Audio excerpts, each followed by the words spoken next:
আসসালামু আলাইকুম।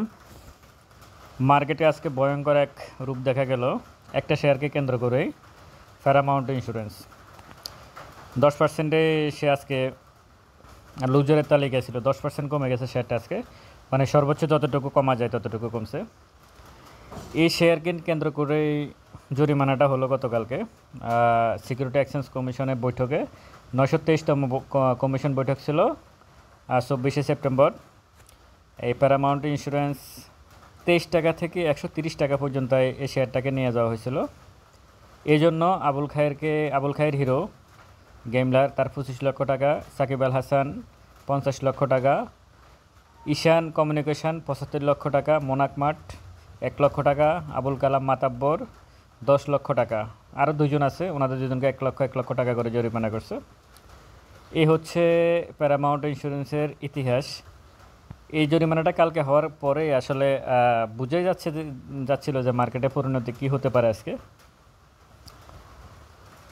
তো এখন এখানে যেটা বিষয় সেটা হচ্ছে মার্কেট এই মুহূর্তে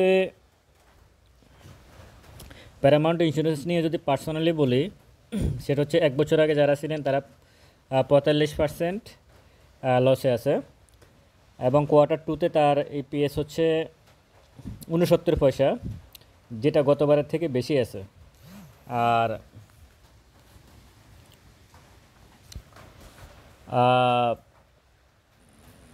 নেট অপারেটিং ক্যাশ ফ্লো হচ্ছে 1 টাকা 7 পয়সা, যে ওটাও গতবারের থেকে বেশি আছে, এবং সে 10% ক্যাশ ডিভিডেন্ড দিছে। হ্যাঁ, 10% ক্যাশ, তার শেয়ারের দাম এই মুহূর্তে 39 টাকা 30 পয়সা। এটা মোটামুটি যেহেতু তার ইপিএস এবং নেট অপারেটিং ক্যাশ ফ্লো দুটোই পজিটিভ, এবং সেটা গতবারের তুলনায় পজিটিভ, এবং 10% ক্যাশ ডিভিডেন্ড, সেই হিসাবে তার যে প্রাইস বর্তমানে আছে এটা মোটামুটি আমি মনে করি একটা সহনীয় পর্যায়ে আছে। এখন যেহেতু নিউজের উপর বাজার চলে, সুতরাং প্যারামাউন্ট ইন্স্যুরেন্সের বিনিয়োগকারীদের জন্য হয়তো আগামীকালকেও খারাপ কিছু অপেক্ষা করতে পারে। করতে পারে। আর একটা বিষয় এখানে প্যারামাউন্ট ইন্স্যুরেন্সের যে ইনস্টিটিউট হোল্ডিংস, সেটা 27% বেশি আছে, তার 84 লক্ষ শেয়ার আছে ইনস্টিটিউটগুলোর কাছে। ইনস্টিটিউটগুলো মানেই হচ্ছে আসলে হয় মার্চেন্ট ব্যাংক, না হয় কি বলে ব্রোকারেজ হাউসগুলো। তার 4 কোটি শেয়ার আছে প্যারামাউন্ট ইন্স্যুরেন্সের, এবং শেয়ারটা 23 টাকা থেকেই 130 টাকা পর্যন্ত এক টানে, মানে বিষয়টা হচ্ছে এক টানে নিয়ে গেছে 23 টাকা থেকে 130 টাকা। তো এটাই হচ্ছে আসলে মূল বিষয় এই প্যারামাউন্ট ইন্স্যুরেন্সের।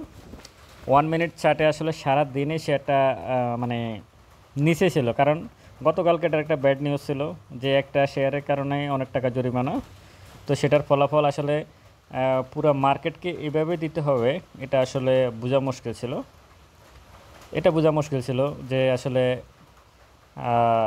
মার্কেট একটা শেয়ারের কারণে, একটা শেয়ারের কারসাজির কারণে মার্কেট এতটুকু সাফার করবে। এটা আসলে তার মানে বোঝা যাচ্ছে একটা জিনিস বুঝতে হবে আপনাদেরকে, যেহেতু একটা শেয়ারের জরিমানাটা মূল বিষয় না, মূল বিষয় হচ্ছে তারা আসলে কতটুকু স্ট্রং। গত 15 বছরে যারা আসলে এই যে আবুল খায়ের হিরো, সাকিব আল হাসান বা যাদের নাম বললাম, এরা কতটুকু মানে ক্ষমতাধর আর শক্তিধর হতে পারে যে পুরো মার্কেটকেই তছনছ করে দিতে পারে, আজকে মার্কেট পতনের জন্য এই একটা নিউজই সর্বোচ্চ ছিল, অন্য কোনো সমস্যা ছিল না মার্কেট পতনের। আজকে এভাবে মার্কেট পতনের কোনো কারণ ছিল না। তার মানে কতটুকু ভয়ঙ্কর হতে পারে। সিকিউরিটি এক্সচেঞ্জ কমিশনের যিনি চেয়ারম্যান কি বলে রাশেদ মাকসুদ, উনি নিশ্চয় অনুধাবন করতে পারবেন যে আসলে এদের সাথে খেলতে গেলে ভয়ঙ্করভাবে আসলে নিজেকে তৈরি করতে হবে আগে, তারপরে এদের সাথে খেলা যাবে। ওনাকে অবশ্যই ওনার বাসা থেকে বা বাড়ির থেকে টাকা ম্যানেজ করে নিয়ে এসে বিনিয়োগকারীদের ওই শেয়ারগুলো কিনতে হবে, তারপরে এদের সাথে খেলবে। আর না হলে তাদের সাথে আসলে কমিউনিকেশন করে, যোগাযোগ করে কীভাবে ম্যানেজ করা যায় সেটা দেখবে। দুটোর যে কোনো একটা সিদ্ধান্ত ওনাকে নিতে হবে,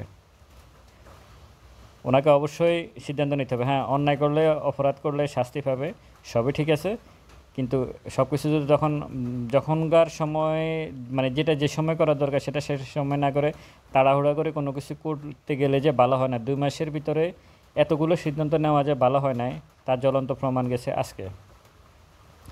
আমি বিনিয়োগকারী যারা আছেন আসলে প্রত্যেকেরই মন খারাপ, কোনো কারণ মানে এতে কোনো সন্দেহ নাই।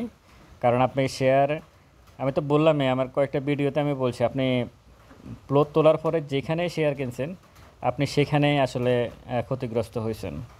এটাই হচ্ছে মূল বিষয়, যেখানে কিনছেন সেখানে আপনি নিচে পড়ছেন।